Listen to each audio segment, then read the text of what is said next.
Selamat datang di podcast gue kali ini. Di episode ini kita kedatangan tamu, seorang visual artis multitalenta yang sudah tidak asing lagi di dunia desain. Dia adalah seorang graphic designer, 3D designer, fotografer, video editor, animator, bahkan event organizer. Hari ini kita akan membahas bagaimana dia membangun personal brandingnya yang kuat serta tantangan dan perjalanan kreatif yang dihadapi sepanjang karirnya. Mari kita sambut Zen, seorang visual artis yang telah memadukan sebagai disiplin seni untuk menciptakan karya yang luar biasa.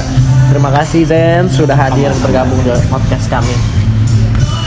Kamu sedang kuliah, kita manggilnya lu gua aja kali ya, karena kita lihat dari aku kamu. Iya, kita lihat dari fisik kayaknya sepantaran soalnya. Sepantaran betul. Betul.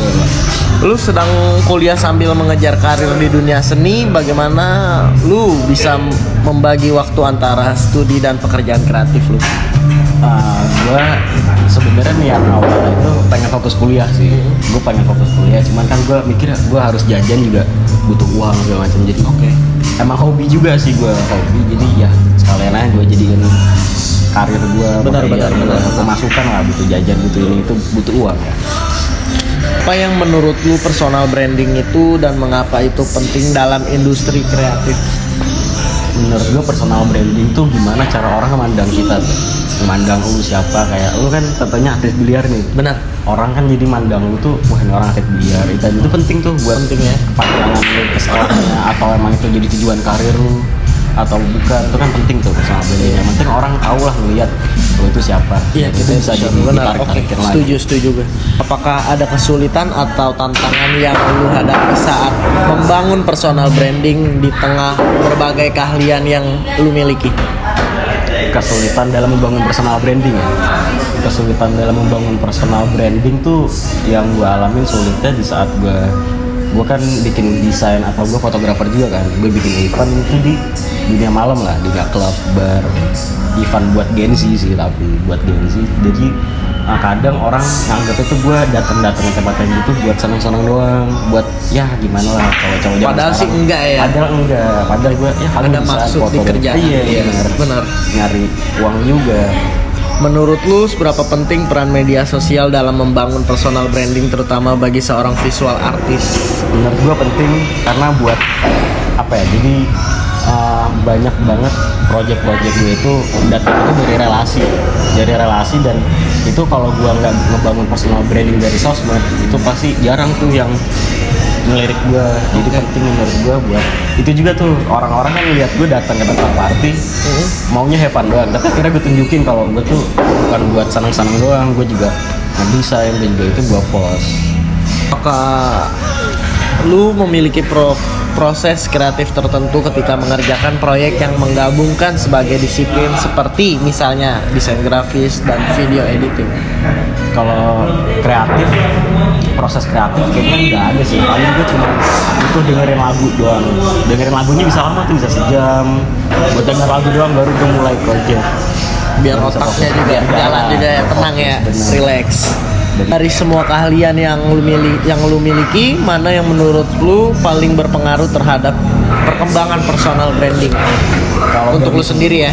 Kalau dari semua ini, fotografer, editor, animator, graphic design, gue lebih yang ngaruh hidup gue graphic design sih. Dan orang juga jadi mandang gue tuh graphic design. Walaupun banyak lagi yang lain, cuman orang lihat gue tuh desainer. Jadi itu menurut gue ubah sih. Jadi orang lihat. Apakah lu merasa terjebak atau bingung nih memilih satu jalur karir, atau memang lu selalu merasa nyaman menjadi multitalenta? Lu merasa resah gak nih kalau lo banyak jalur di pekerjaan lu? Karena kan gue lihat ini beda-beda. Bener. Profesi lo. Kadang suka pusing sih sama apa ya, harus ada difokusin sih sebenarnya kan. Cuman kadang tuh nggak bisa fokus satu karena setiapnya itu berkaitan. Misalkan gue mau ngedesain itu harus berkaitan lagi tuh, editing juga harus berkaitan kayak yang lain juga, jadi berkaitan lah semuanya. Jadi akhirnya ya udahlah gue nyaman buat jadi semuanya aja lah, multitalenta lah. Benar. Apakah kuliah mendukung perkembangan karir di bidang seni atau justru lebih banyak memberi tantangan dalam hal waktu dan fokus? sebenarnya dua-duanya sih, tantangan ada, peluang juga ada. Kalau tantangan ya itu sih waktunya itu padat banget, jadi susah tuh ngebagi waktunya antara project, tugas, event, kerjaan. Tantangan di situ sih, cuman peluangnya sih positifnya itu pertama dari relasi lah, Relasi dari teman-teman ya. dari teman-teman, jadi banyak ketemu orang. Dan itu kan peluang juga tuh. Kita nggak ada yang tahu tiba-tiba ketemu orang penting kan. Iya, kita nggak ada yang tahu. Terus sama ini sih, tugas-tugasnya ada yang bikin gue buat jalan ekspresiin desain gue.